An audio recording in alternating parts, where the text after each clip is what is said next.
Ma mère m'a hurlé dessus, devant toute la famille, pour me dire que je devais aider ma sœur après son divorce. Je l'ai regardée, et j'ai dit, peut-être qu'elle n'aurait pas dû tromper Marcus. La pièce est devenue d'un silence de mort. Le visage de maman est devenu tout blanc. Personne ne m'a adressé la parole depuis. Je m'appelle Jack. J'ai 33 ans, et il y a environ 3 semaines, j'ai commis ce que ma famille appelle le pire acte de trahison, depuis que mon oncle Reggie a porté un maillot des cow-boys aux funérailles de mon grand-père. Sauf que ce que j'ai fait était, apparemment, pire que de manquer de respect aux morts. Parce qu'au moins, Reggie, lui, est toujours invité à Thanksgiving. Moi, je suis actuellement dans ce que je ne peux décrire que comme un exil familial.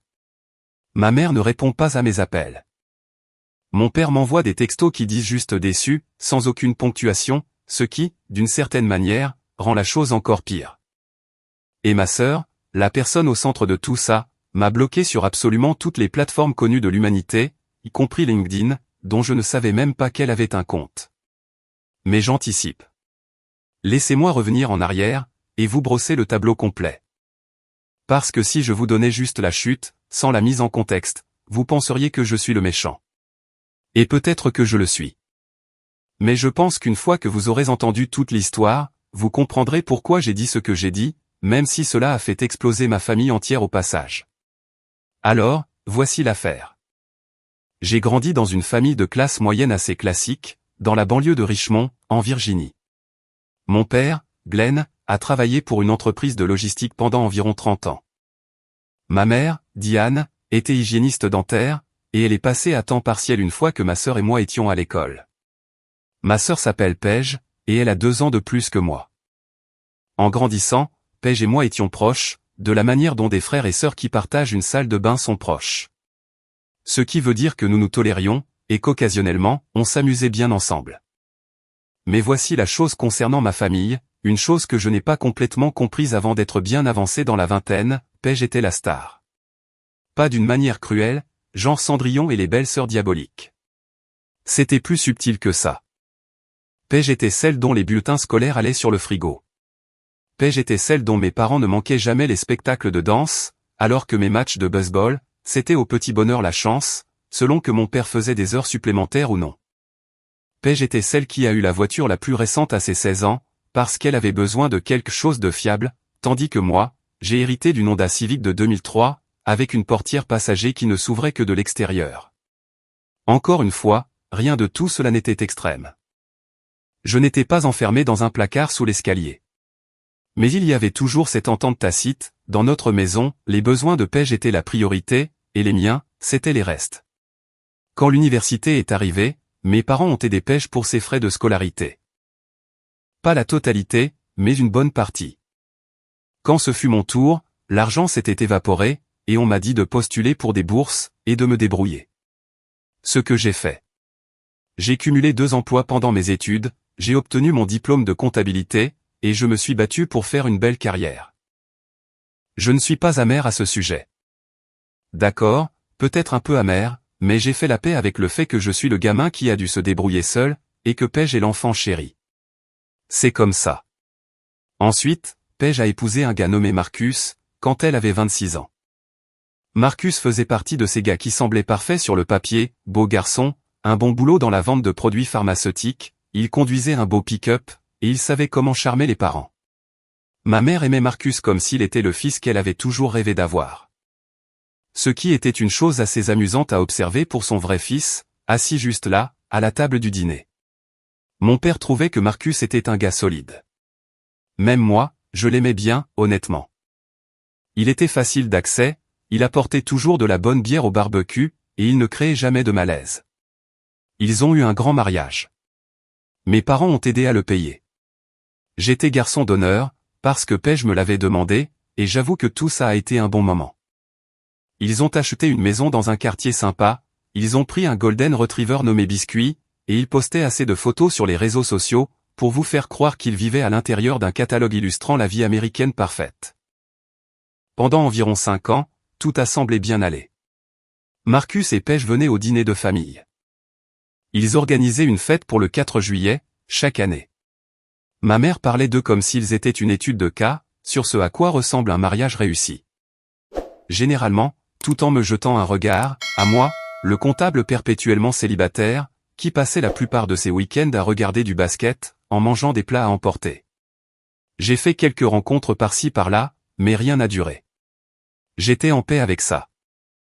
J'avais une belle vie, un bel appartement, de bons amis, un travail qui payait bien, et qui ne me donnait pas envie de foncer dans le fossé chaque matin.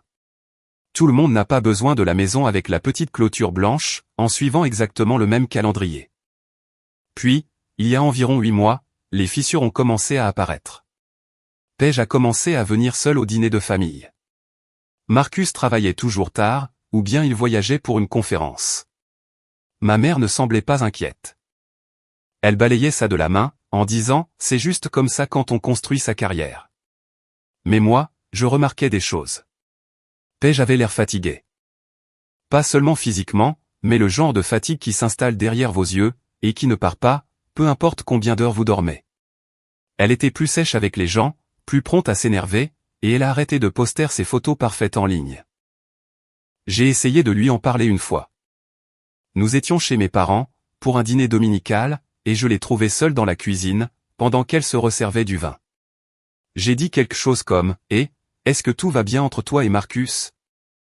Elle m'a regardé comme si je lui avais demandé de résoudre une équation de calcul mental, sur le champ. Puis elle a dit « Tout va bien, Jake.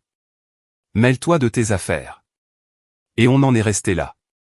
Environ 2 mois plus tard, Paige a annoncé qu'elle et Marcus allaient divorcer. Elle a débarqué chez mes parents, un samedi matin, le mascara coulant, un sac de voyage à la main, et leur a dit que c'était fini. Ma mère est entrée en mode crise totale, elle pleurait, la serrait dans ses bras, préparait du thé, appelait sa sœur en renfort. Mon père était assis dans son fauteuil inclinable, avec l'air de quelqu'un à qui on viendrait d'annoncer que l'équipe de baseball des Braves déménageait au Canada. Toute la famille s'est ralliée autour de Paige, comme si elle était un soldat blessé, rentrant de la guerre. Et écoutez, je comprends. Un divorce, c'est brutal. Je ne suis pas sans cœur. Quand je l'ai appris, j'ai envoyé un texto à Paige, je lui ai dit que j'étais désolé, et que j'étais là pour elle, si elle avait besoin de quoi que ce soit. Elle a répondu avec l'émoji du pouce en l'air, ce qui semblait assez représentatif de notre relation. L'histoire qui a été servie à la famille ressemblait à ceci. Marcus avait changé. Il était devenu distant, froid, et égoïste. Il avait cessé d'être un partenaire. Il avait décroché du mariage. Paige avait tout essayé, thérapie, soirée en amoureux, conversation. Mais Marcus refusait de faire un pas vers elle. Elle n'avait pas eu d'autre choix que de le quitter, pour sa propre santé mentale. C'était un récit bien propre, avec un protagoniste sympathique, et un méchant très clair. Ma mère a tout gobé. Elle a commencé à faire référence à Marcus en l'appelant cet homme, comme s'il était un criminel de guerre. Et pendant un moment, j'y ai cru, moi aussi. Pourquoi n'y aurais-je pas cru? Je n'avais aucune raison de douter de ma sœur. Marcus n'a contacté ni moi, ni personne de ma famille après la séparation, ce qui semblait confirmer l'histoire. Il a juste disparu. Froid, n'est-ce pas? Exactement ce que ferait un mari qui a abandonné son couple. Sauf que ce n'était pas toute l'histoire. Pas même de loin. Et j'allais découvrir la vérité, de la manière la plus inattendue qui soit. Mais cette partie viendra plus tard. Pour l'instant, sachez juste que la famille avait son récit. Paige était la victime, Marcus était le méchant, et moi, je n'étais que le frère sur la touche, regardant toute l'affaire se dérouler, en mangeant un reste de gratin, et en me demandant pourquoi ma famille avait toujours besoin d'en faire toute une mise en scène pour se serrer les coudes. Ce que je ne savais pas encore, c'est que j'étais sur le point de devenir le prochain méchant de leur histoire. Et honnêtement, je ne l'ai même pas vu venir. Donc, pendant environ 3 mois après l'annonce du divorce, la famille a fonctionné sous le récit officiel. Paige est retournée vivre chez mes parents, temporairement. Ma mère a converti la chambre d'amis en ce qu'elle appelait l'espace de guérison de Paige, avec une nouvelle literie, des bougies parfumées, et une pile de livres de développement personnel, que je suis à peu près sûr qu'elle avait commandé sur la page Instagram d'une influenceuse. Mon père a discrètement payé les mensualités de la voiture de Paige, ainsi que sa facture de téléphone portable, car Paige prétendait qu'elle ne pouvait pas les assumer pendant qu'elle se remettait sur pied. Personne ne m'a demandé si j'avais besoin de quoi que ce soit, bien sûr, mais c'est un schéma tellement ancien, que c'est pratiquement une tradition familiale, à ce stade. Pendant ce temps, ma mère a commencé à planter des graines. Des petits commentaires, par-ci par-là, sur le fait que la famille doit rester soudée. Sur le fait que Paige traversait la période la plus difficile de sa vie. Et sur le fait que ce serait bien si je l'appelais plus souvent, lui rendais visite davantage, ou l'emmenais peut-être dîner, pour lui remonter le moral. J'ai fait une partie de tout ça. J'appelais Paige quelques fois par semaine, je l'ai emmené manger des tacos une fois, et je l'ai même aidé à déménager certaines affaires, depuis la maison qu'elle partageait avec Marcus. Je n'étais pas un frère parfait, mais je faisais des efforts. Mais ensuite, les demandes ont commencé à devenir plus grosses. Ma mère m'a appelé un jeudi soir, pour me dire que Paige avait besoin d'aide pour la caution d'un appartement qu'elle avait trouvé.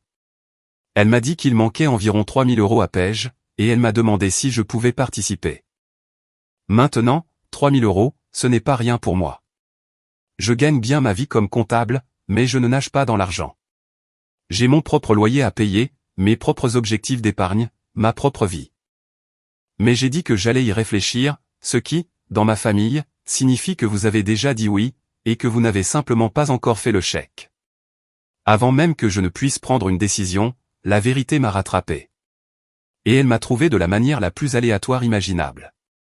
J'étais dans un bar sportif, un samedi après-midi, en train de regarder un match avec mon pote Tran. Tran fait partie de ces gars qui connaissent tout le monde. Il pourrait entrer dans une épicerie, dans un autre état, et tomber sur quelqu'un avec qui il était au collège. Donc, nous étions assis là, et ce type s'approche de notre table, et dit, « Eh, tu es Jake, non? Le frère de Paige. » J'ai dit, « Ouais. » Il s'est présenté sous le nom d'Owen. Il a dit qu'il travaillait avec Marcus, dans la société pharmaceutique. Je m'attendais à ce qu'il dise quelque chose de compatissant à propos du divorce, ou qu'il me demande peut-être de transmettre ses vœux de rétablissement. Au lieu de cela, Owen s'est assis, a commandé une bière, et a procédé à la destruction totale de ce que je croyais savoir des 6 derniers mois. Il m'a dit que Marcus n'avait pas abandonné son mariage. Marcus avait découvert que Paige entretenait une liaison. Pas une erreur d'un soir, pas un dérapage dû à l'alcool lors d'une fête d'entreprise. Une liaison en bonne et due forme, qui durait depuis des mois, avec un gars nommé Drew, qu'elle avait rencontré lors du dîner d'anniversaire d'une amie. Owen a dit que Marcus était dévasté quand il l'a découvert. Il a ajouté que Marcus avait essayé de convaincre Paige de suivre une thérapie de couple, mais qu'elle avait refusé, parce qu'elle ne pensait pas avoir fait quoi que ce soit de mal. Elle a dit à Marcus que s'il ne pouvait pas passer à autre chose, c'était son problème. Marcus a fini par déménager, parce qu'il ne supportait pas de rester dans la même maison, avec quelqu'un qui refusait même de reconnaître ce qu'elle avait fait. Je suis resté assis là, avec ma bière qui se réchauffait dans ma main, à regarder Owen fixement, comme s'il venait de me dire que la Terre avait, en fait, la forme d'un trapèze. Je lui ai demandé comment il savait tout ça. Il a répondu que Marcus s'était confié à lui, au pire moment de l'épreuve, et que Marcus avait gardé le silence publiquement, parce qu'il ne voulait pas traîner le nom de Paige dans la boue, surtout auprès de sa famille. Il a dit que Marcus pensait que Paige serait au moins honnête avec ses propres parents. De toute évidence, cela ne s'était pas produit. J'ai remercié Owen, je lui ai serré la main, et j'ai passé le reste de l'après-midi à fixer la télévision, sans vraiment regarder la moindre action du match. Tran m'a demandé ce qui n'allait pas, et je lui ai raconté. Sa réponse exacte a été, « Mec, c'est lourd. Tu veux une autre tournée ?» Ce qui, honnêtement, est la chose parfaite à dire dans un moment pareil. Maintenant, c'est là que les choses se sont compliquées. Je ne savais pas quoi faire de cette information. Une part de moi voulait appeler Paige, et la confronter directement. Une part de moi voulait tout dire à mes parents. Et une part de moi voulait ne rien faire du tout, et faire semblant de n'avoir jamais rien entendu. Parce que voici le problème avec les secrets de famille, la personne qui les révèle n'est jamais traitée en héros. Elle est traitée comme une grenade dégoupillée. Donc, je l'ai gardée pour moi. Pendant environ 2 semaines, je l'ai traînée comme un poids sur l'estomac.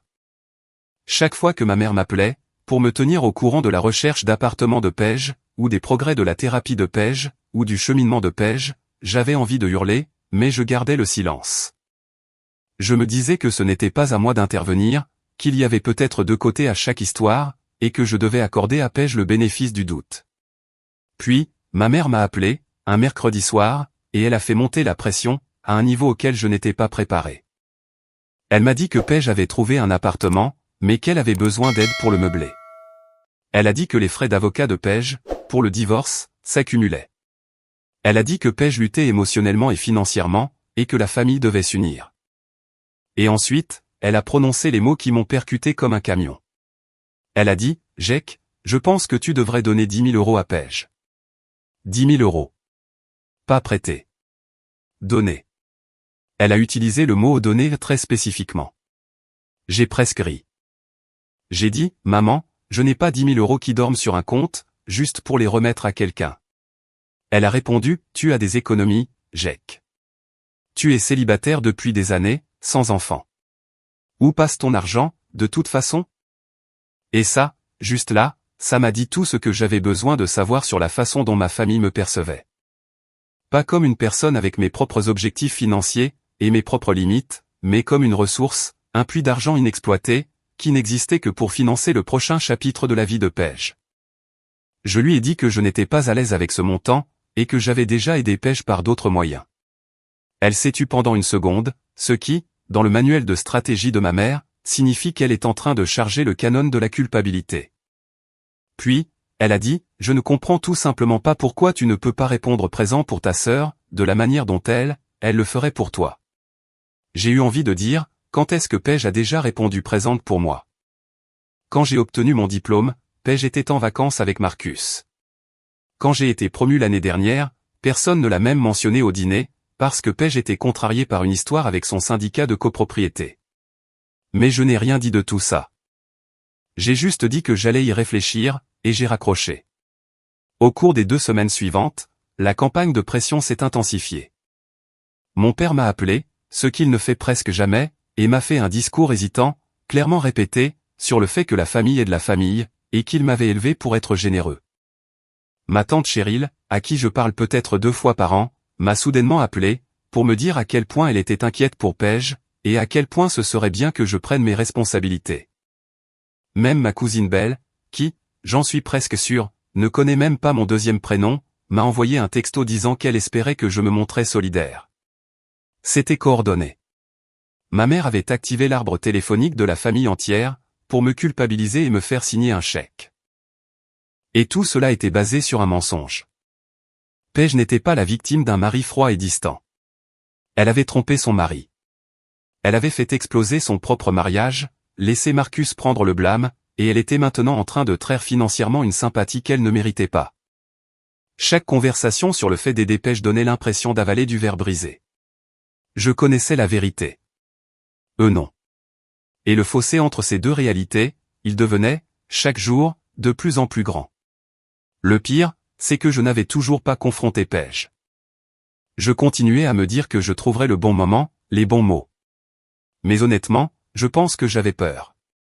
Pas de Paige, mais de ce qui arriverait à la famille une fois la vérité révélée.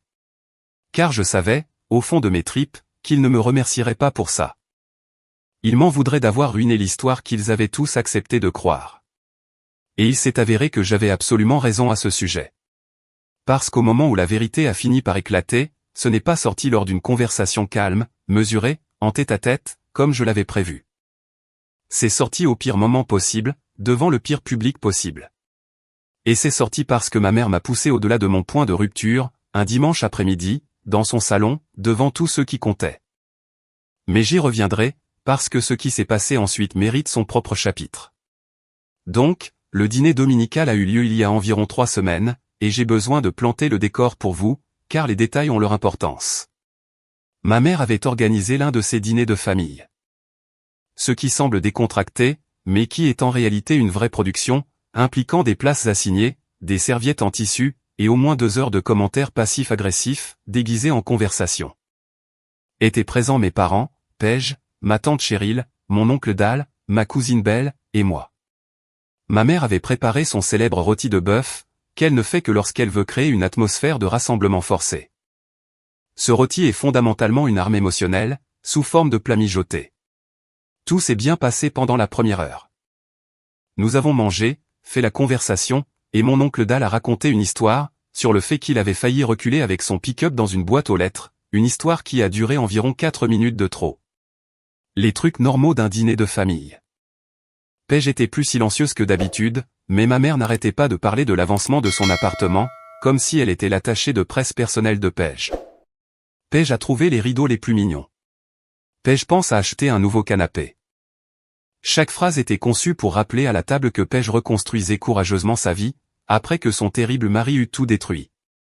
Je gérais bien la situation, gardant la tête baissée, mangeant mon rôti, et hochant la tête au bon moment. Je n'avais aucune intention de dire quoi que ce soit. Je le jure sur tout ce que je possède. Je suis entré dans cette maison avec l'intention de garder la bouche fermée, de manger mon dîner, et de partir sans incident. Puis, ma mère s'est tournée vers moi. Elle avait cette expression sur le visage, celle où ses yeux s'adoucissent, mais où sa mâchoire se crispe, comme si elle s'apprêtait à vous faire un compliment, tout en vous donnant un coup de poing dans l'estomac. Elle a dit, et je cite d'aussi près que je m'en souvienne, « Jake, j'ai réfléchi, et je sens vraiment qu'il est temps pour toi de prendre le relais pour ta sœur. Elle traverse la pire épreuve de sa vie, et elle a besoin de sa famille. Elle a besoin de toi. » J'ai posé ma fourchette. J'ai dit, « Maman, j'ai aidé Paige. Je l'ai appelée. Je l'ai aidé à déménager. Je l'ai sortie. Que veux-tu que je fasse d'autre ?» Elle a répondu, « Tu sais de quoi je parle, Jake. Elle a besoin d'aide financière. D'une vraie aide, pas d'un dîner dans un resto de tacos. Elle a besoin que son frère réponde présent, de la manière dont un frère le devrait. » La table est devenue silencieuse. Soudain, tout le monde était très intéressé par son rôti. Paige regardait son assiette, mais elle ne l'arrêtait pas. Elle ne disait pas, « Maman, laisse Jake tranquille » ou « Je n'ai pas besoin de son argent ». Elle restait juste assise là, et laissait ma mère faire le sale boulot à sa place. Mon père est intervenu. Il a dit, « Ta mère a raison, Jake. La famille prend soin de la famille. C'est comme ça qu'on t'a élevé. » Tante Cheryl a hoché la tête, comme si elle regardait une conférence TED. Belle me fixait avec ce visage que les gens font quand ils sont mal à l'aise, mais aussi légèrement divertis. Et j'ai senti la pression monter. Cette pression dans ma poitrine, que je portais depuis des semaines. La colère que je ravalais à chaque fois que quelqu'un m'appelait, pour parler des finances de Paige. La frustration de connaître la vérité, pendant que tout le monde évoluait dans un conte de fées. Tout était là, appuyant contre l'intérieur de mes côtes, comme de la vapeur dans un tuyau. J'ai dit, « Maman, je ne vais pas donner 10 000 € à Paige. Je te l'ai déjà dit. » Le visage de ma mère s'est tendu. Elle a dit, « Je ne te comprends pas, Jake. Vraiment pas. Ta sœur souffre, et tu es assis là, à amasser ton argent, comme s'il comptait plus pour toi que ta propre famille. » Ce mot, amasser, comme si j'étais une sorte de dragon, assis sur un tas d'or, au lieu d'être un gars avec un compte épargne normal, essayant de planifier son propre avenir. Quelque chose a cassé. Pas bruyamment, pas de façon dramatique.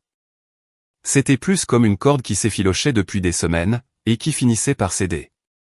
J'ai regardé ma mère. J'ai gardé ma voix calme, ou du moins, aussi calme que j'ai pu. Et j'ai dit, « Maman, peut-être que Paige n'aurait pas dû tromper Marcus. » La pièce est devenue d'un silence de mort.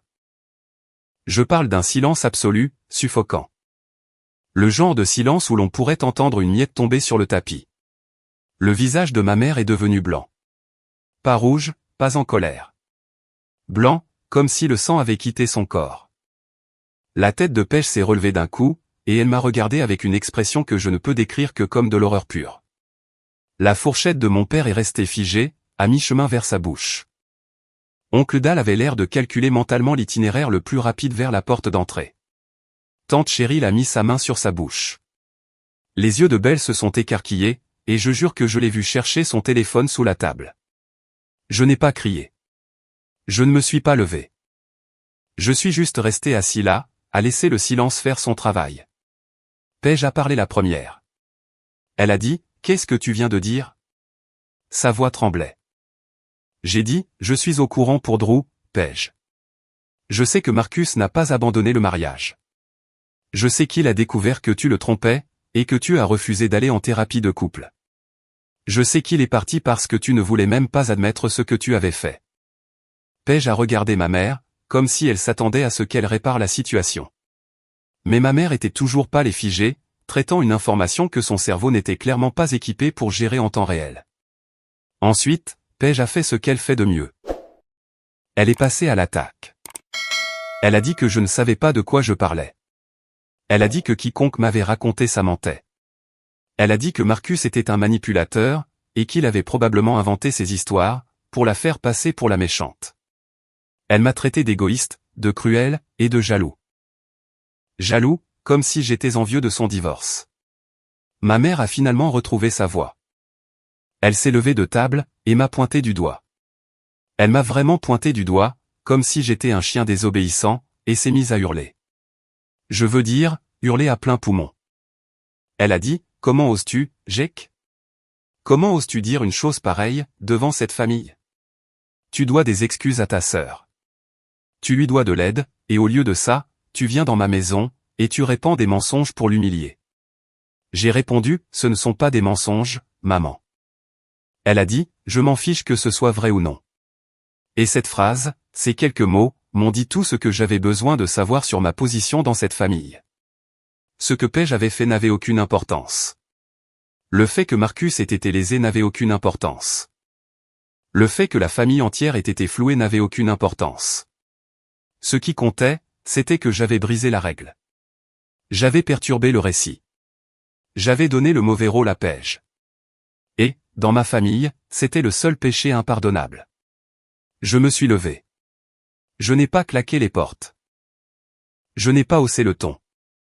J'ai attrapé ma veste sur le dossier de la chaise, et j'ai dit, je ne m'excuserai pas d'avoir dit la vérité, et je ne ferai pas de chèque pour financer un mensonge. Puis, je suis sorti. Je suis resté assis dans ma voiture, dans l'allée, pendant un long moment.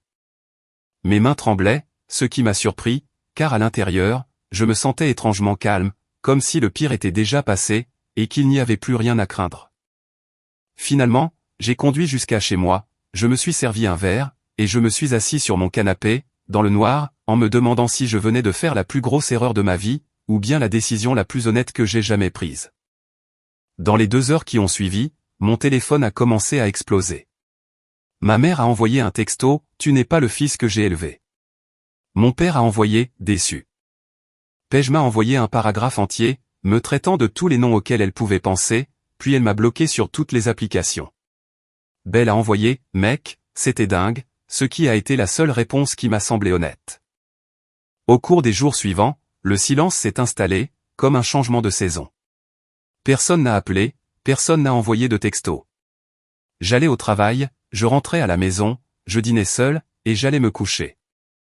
Je n'arrêtais pas de vérifier mon téléphone comme un idiot, espérant que quelqu'un me contacterait, espérant que quelqu'un dirait, « Eh, on a fouillé un peu, et tu avais raison. » Mais personne ne l'a fait. J'ai raconté à Tran ce qui s'était passé. Il a écouté, m'a offert une bière, et a dit, « Tu as fait ce qu'il fallait, mec. C'est juste que tu n'en as pas l'impression en ce moment. » Et Tran, que Dieu le bénisse, n'avait pas tort. Ça ne semblait pas juste. J'avais l'impression d'avoir dégoupillé une grenade, et de l'avoir jetée au milieu de la seule famille que j'avais. Mais, quelque part au milieu de cette première semaine de silence, quelque chose a changé. J'ai commencé à mieux dormir. J'ai arrêté de vérifier mon téléphone toutes les 10 minutes. Je suis allé courir, pour la première fois depuis des mois. Le poids que je portais, pas seulement à cause du secret, mais à cause de ces années passées à être la seconde priorité, commençait à se dissiper. Pas tout d'un coup. Pas de manière spectaculaire. Mais suffisamment pour que je puisse sentir la différence. J'ai réalisé que je ne pleurais pas seulement l'explosion du dîner. Je faisais le deuil de l'idée selon laquelle ma famille m'aurait, un jour, traité de manière équitable. Et une fois que j'ai arrêté de faire semblant que c'était vrai, tout est devenu un peu plus clair. Environ 10 jours après l'incident du dîner, il s'est passé quelque chose auquel je ne m'attendais pas. Marcus m'a appelé. J'ai failli ne pas décrocher. Son nom est apparu sur mon écran, et je l'ai regardé fixement pendant 3 sonneries entières, essayant de comprendre pourquoi l'ex-mari de ma sœur m'appellerait, alors que nous ne nous étions pas parlé depuis avant le divorce. Mais la curiosité a pris le dessus, alors j'ai répondu. Marcus avait l'air différent de mes souvenirs, plus calme, plus posé. Il a dit qu'il avait appris par Owen que je connaissais la vérité, et que ça avait causé quelques problèmes avec ma famille. Je lui ai dit que c'était une façon généreuse de décrire ce qui s'était passé. Il a ri, mais c'était le genre de rire qui n'a aucune joie en lui. Il a dit qu'il voulait s'excuser. Pas pour ce qui s'était passé dans son mariage, mais pour la position dans laquelle j'avais été mis. Il a expliqué qu'il était resté silencieux, parce qu'il pensait que Paige finirait par dire la vérité elle-même, et qu'il ne voulait pas être l'ex-mari qui démolit son ancienne femme auprès de sa famille. Il pensait que le silence était l'attitude la plus digne. Mais il réalisait maintenant que son silence avait permis à une fausse histoire de s'enraciner. Et que cette histoire avait mis la pression sur des gens comme moi, qui ne le méritaient pas. Je lui ai dit qu'il ne me devait pas d'excuses. Il a répondu qu'il avait l'impression que si, et qu'il portait beaucoup de culpabilité quant à la façon dont les choses s'étaient déroulées. Nous avons parlé pendant près d'1 heure. Il m'a raconté des choses que je n'avais pas entendues de la bouche d'Owen, des choses qui ont dressé un tableau encore plus clair. Il m'a dit que la liaison avec Drew avait duré près de 4 mois, avant que Marcus ne le découvre. Il l'avait découvert parce que Paige avait laissé son téléphone déverrouillé, sur le comptoir de la cuisine, un soir, pendant qu'elle prenait sa douche, et un message était arrivé, qui ne venait indéniablement pas d'un ami. Il a dit qu'il l'avait confronté le soir même. Elle avait nié au début, puis avait avoué, mais en lui disant que c'était de sa faute à lui, parce qu'il n'était pas disponible émotionnellement. Il a dit qu'il avait proposé d'aller voir un conseiller conjugal. Elle lui a répondu que la thérapie était une perte d'argent, et que s'il ne pouvait pas gérer ça, peut-être qu'il n'était pas l'homme qu'elle croyait avoir épousé. Il a déménagé 2 semaines plus tard. La partie qui m'a frappé le plus fort, c'est ce qui s'est passé ensuite. Marcus a dit qu'après son déménagement, Paige l'avait appelé, et lui avait demandé s'il pouvait garder les choses discrètes. Elle a dit qu'elle ne voulait pas que sa famille connaisse la vraie raison, parce que ça compliquerait les choses. Marcus a accepté, parce que malgré tout, il tenait toujours à elle, et il ne voulait pas faire exploser sa vie. Alors, il est resté silencieux. Il a laissé sa famille penser qu'il était le méchant. Il a absorbé tout ce blâme, parce qu'il pensait que c'était la chose décente à faire. Et Paige a pris cette décence, et l'a transformée en arme. Elle a construit un récit de victime tout entier, sur le silence de Marcus, et l'a utilisé pour extraire de l'argent, de la sympathie et du soutien, de tous ceux qui l'entouraient, y compris moi. Après cet appel téléphonique, j'ai ressenti quelque chose que je n'avais jamais ressenti auparavant. De la clarté. Tout prenait sens maintenant. La posture défensive de Paige quand je l'interrogeais sur son mariage, la disparition de Marcus, la campagne agressive de ma mère pour obtenir une aide financière. Tout reposait sur une fondation de mensonges, et j'avais été le seul à être prêt à le dire à voix haute. Au cours de la semaine suivante, j'ai fait quelque chose que j'aurais probablement dû faire depuis le début. J'ai contacté Belle. Ma cousine a toujours été la personne la plus honnête de notre famille, probablement parce qu'elle était suffisamment éloignée du cercle intime pour voir les choses clairement. Je l'ai appelée, et je lui ai demandé directement ce que la famille disait de moi. Elle n'a pas pris de gants. Elle a dit que ma mère racontait à tout le monde que j'avais eu une crise de nerfs au dîner, et que j'avais dit des choses horribles à Paige pour la blesser. Que j'étais jaloux de la vie de Paige, et que je me comportais mal parce que j'étais seul et amer. Que j'avais inventé des mensonges sur le fait que Paige l'avait trompée, parce que je ne supportais pas de voir la famille se rassembler autour d'elle, plutôt qu'autour de moi. Je dois être honnête, celle-là a piqué. Pas parce que j'y croyais, mais parce que j'ai réalisé que c'était probablement ainsi que ma mère me voyait réellement. Pas comme quelqu'un qui a dit une vérité inconfortable, mais comme une personne jalouse et rancunière, qui voulait détruire sa sœur. Et peut-être que ce récit était plus facile à accepter pour ma mère, que l'alternative, à savoir que son enfant chéri avait été la méchante depuis le début. Belle m'a dit autre chose d'intéressant. Elle a dit qu'elle avait fait quelques recherches après le dîner, car l'histoire du divorce ne lui avait jamais semblé logique. Elle avait toujours pensé que Marcus avait l'air d'un gars solide, et non du type froid et distant décrit par ma mère. Alors, elle avait contacté un ami commun, qui parlait encore à Marcus, et cet ami a tout confirmé. La liaison, le refus d'aller en thérapie, la dissimulation, tout. Belle a dit qu'elle me croyait. Elle a dit qu'elle était désolée que je traverse ça, et qu'elle trouvait que la famille était injuste. Elle a également dit qu'elle prévoyait de parler à sa mère, ma tante Cheryl, de ce qu'elle avait appris. Je lui ai dit qu'elle n'était pas obligée de s'impliquer, mais elle a répondu qu'elle était déjà impliquée, dès le moment où elle s'était assise à cette table, à regarder ma mère me mettre en pièces. Quelques jours plus tard, les choses ont commencé à changer, d'une manière que je pouvais ressentir, sans pouvoir la voir complètement. Belle avait parlé à Cheryl. Cheryl, apparemment, avait appelé ma mère, et lui avait demandé directement s'il y avait une part de vérité dans ce que j'avais dit. Ma mère, selon Belle, avait esquivé, et s'était mise en colère, ce que Cheryl a pris pour une confirmation. Cheryl a ensuite appelé mon père, qui a admis qu'il avait entendu certaines choses, mais que ma mère ne voulait pas qu'on en parle. Donc, mon père savait, ou du moins se doutait de quelque chose, et il s'était quand même assis à cette table, pour me dire qu'il était déçu. C'est à ce moment-là que j'ai arrêté d'espérer une réconciliation selon leurs termes. J'ai réalisé que mes parents ne s'intéressaient pas à la vérité. Ils s'intéressaient au maintien de l'histoire, et quiconque menaçait cette histoire était l'ennemi, même leur propre fils. Mais voici où les choses ont pris une tournure, que je n'avais vraiment pas vu venir. Le récit de Paige a commencé à s'effilocher de lui-même, sans que je n'ai rien à faire. Ça a commencé quand quelqu'un, dans le cercle social de Paige, a commencé à parler de Drew. Apparemment, Drew n'était pas juste un mec au hasard, qui avait disparu après la liaison. Il était toujours dans le tableau. Des gens avaient vu Paige et Drew ensemble dans des restaurants, à un concert, en train de faire du shopping. Elle sortait avec lui ouvertement, ce qui n'était pas un problème en soi, puisqu'elle était divorcée. Mais l'image de sortir publiquement avec le gars avec qui on a eu une liaison, tout en disant à sa famille que son ex-mari était la raison de l'échec du mariage, c'était une situation que même Paige ne pouvait pas maquiller. Ma mère a découvert l'existence de Drew par une de ses amies, qui avait vu Paige dans un café, tenant la main d'un gars qui n'était définitivement pas Marcus. Ma mère a confronté Paige, et Paige lui a, semble-t-il, répondu que ce n'était pas grave, et qu'elle avait commencé à fréquenter quelqu'un de nouveau. Ma mère, n'étant pas stupide, a demandé depuis combien de temps elle le connaissait. Paige a bafouillé sa réponse, et, juste comme ça, la forteresse a commencé à s'effondrer. Belle m'a tenu au courant par texto. Elle a dit que Cheryl avait dit à ma mère qu'elle me devait des excuses. Ma mère aurait répondu qu'elle n'était pas prête pour cette conversation. Mon père n'avait rien dit à personne, ce qui était son réglage par défaut, pour toute situation nécessitant du courage émotionnel.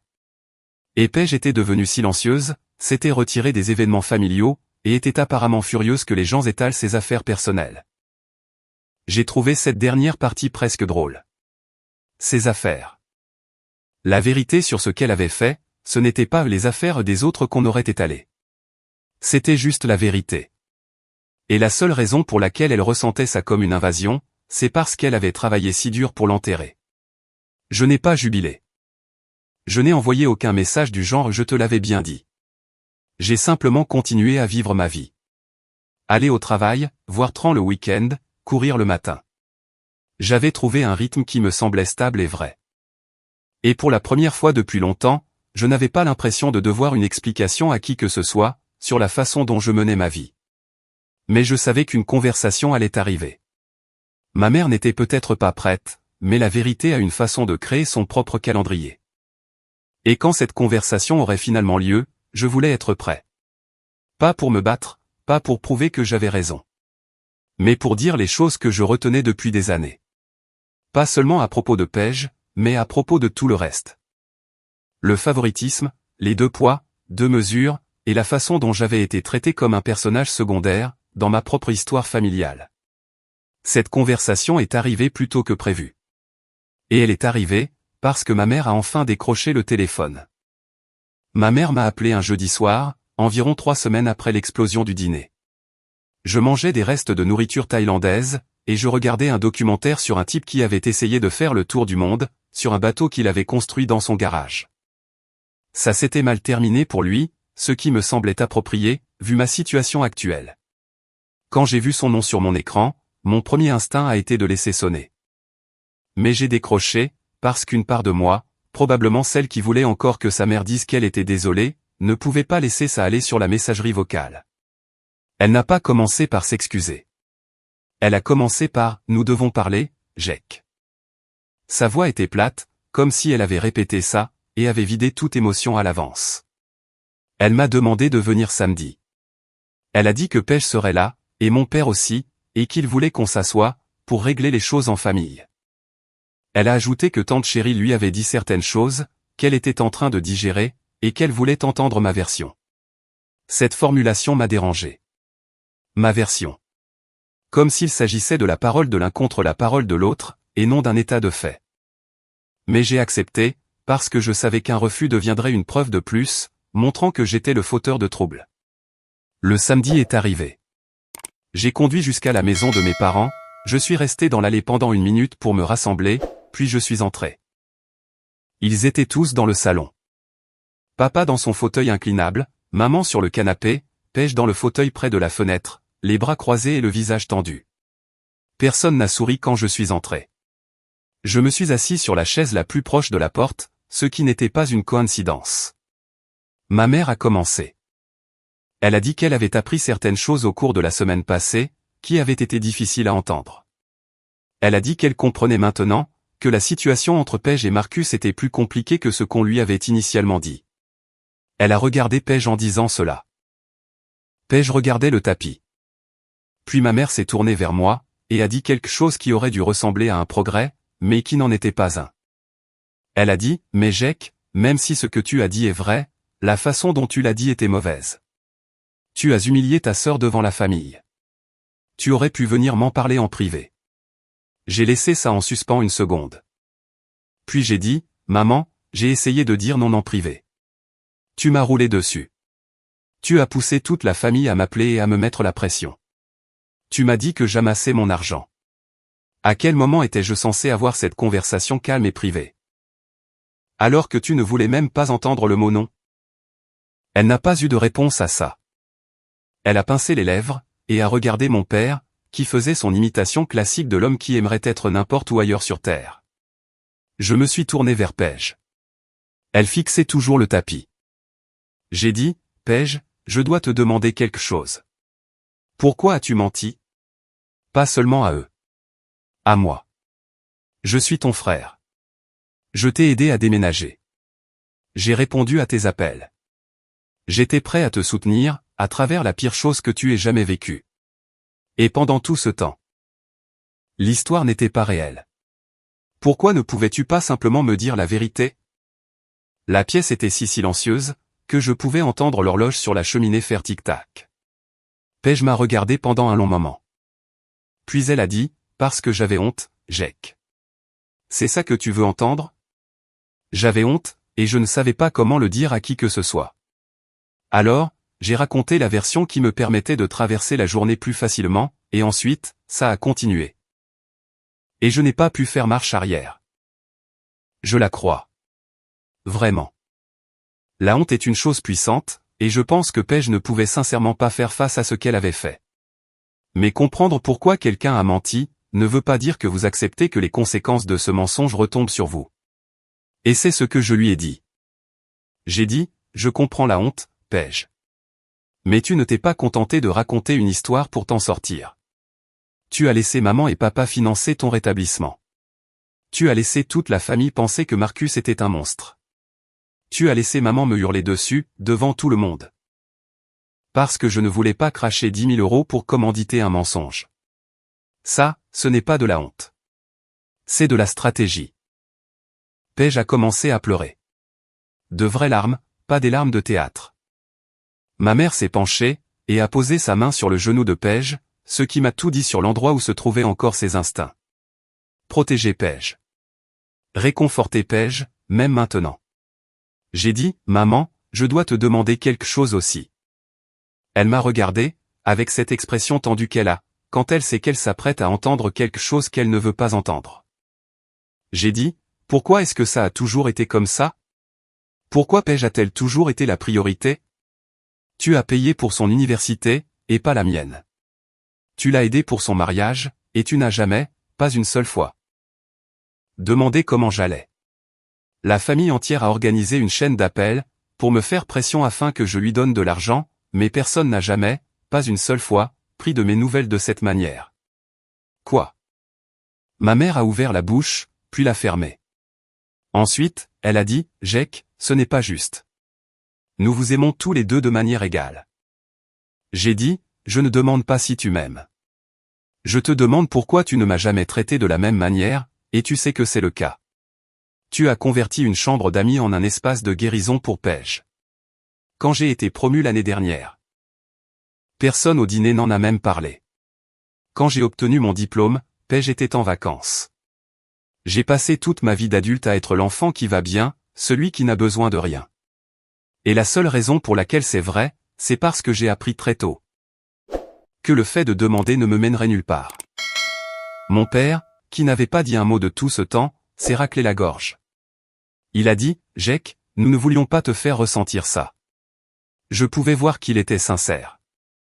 Il avait l'air véritablement surpris, comme si c'était la première fois qu'il entendait tout ça. J'ai dit, « Je sais que vous ne l'avez pas fait exprès, mais vous l'avez fait. » Personne n'a parlé pendant un moment. Paige pleurait doucement. Ma mère fixait la table basse, comme si elle l'avait personnellement offensé. Mon père se frottait l'arête du nez, comme il le fait quand il est dépassé par les événements. Puis, ma mère a dit quelque chose qui m'a surpris. Elle a dit, « Tu as raison sur le fait que j'ai poussé trop fort pour l'argent, et je suis désolé pour ce que j'ai dit, sur le fait que tu n'étais pas le fils que j'ai élevé. » Ce n'étaient pas de vraies excuses complètes. Ce n'était pas une reconnaissance du schéma global, mais c'était quelque chose, et je voyais bien que ça lui avait coûté de le dire. Paige m'a regardé, et a dit, « Je suis désolé d'avoir menti, Jake. Je suis désolé de t'avoir laissé prendre la foudre, pour une chose que j'ai provoquée. Et je suis désolé de n'avoir jamais été là pour toi, comme tu l'as été pour moi. » J'ai hoché la tête. Je n'ai pas dit que c'était bon, parce que ça ne l'était pas, mais j'ai dit, merci. Je leur ai dit que j'avais besoin de temps. Pas pour toujours. Juste de l'espace, pour comprendre quel genre de relation je voulais à l'avenir, selon mes propres termes. Une vraie relation, où je suis traité comme si je comptais autant que n'importe qui d'autre dans la pièce. Ma mère a un peu pleuré. Mon père m'a serré la main à la porte, ce qui semble rigide, mais qui est en fait le geste le plus émotionnel que Glenn ait jamais fait. Paige m'a pris dans ses bras et m'a dit, « Je serai là quand tu seras prêt. » J'ai répondu, « Je sais. » J'ai conduit pour rentrer chez moi, et pour la première fois depuis des semaines, je n'avais plus l'impression de porter un fardeau que je ne pouvais pas poser. Le poids n'avait pas complètement disparu, mais il s'était transformé en quelque chose de gérable. Quelque chose qu'il m'appartenait de porter, selon mes propres conditions. C'était il y a environ une semaine. Les choses ne sont pas réglées. Ma mère et moi avons échangé quelques courts textos. Rien de profond, juste le début de quelque chose, plutôt que la fin. Paige et moi n'avons pas encore discuté, mais elle m'a débloqué, ce que je prends comme un bon signe. Mon père m'a envoyé un texto qui disait « Fier de toi, fils ». 4 mots, pas de ponctuation, mais cela signifiait plus que tout ce qu'il m'avait dit depuis des années. J'ai parlé à Marcus une dernière fois. Je lui ai dit que la famille connaissait la vérité maintenant. Il a dit qu'il était soulagé, pas parce qu'il voulait se venger, mais parce qu'il était fatigué d'être le méchant, dans une histoire qu'il n'avait pas écrite. Je lui ai dit que je le respectais pour être resté silencieux aussi longtemps.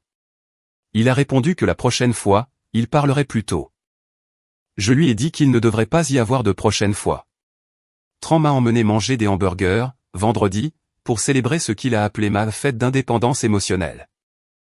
Il m'a acheté une carte avec le joyeux anniversaire sur le devant, parce que le magasin n'en avait pas pour félicitations pour avoir fait exploser ta famille autour d'un rôti de bœuf. C'est de bonne guerre. Je vais bien. Mieux que bien. Je ne suis plus en colère. Je ne porte plus les secrets des autres. Et pour la première fois de ma vie, j'ai l'impression que ma famille me voit. Pas comme l'enfant de secours, pas comme le distributeur automatique, mais comme Jake, le gars qui a dit la vérité, même quand toute la pièce était contre lui. Vous ne devez aucun mensonge à personne, juste parce que la vérité les met mal à l'aise. Et vous ne devez certainement pas 10 000 € à qui que ce soit, pour maintenir ce mensonge en vie. Merci de m'avoir lu, tout le monde. Je m'en sortirai. Et le rôti était bon, d'ailleurs.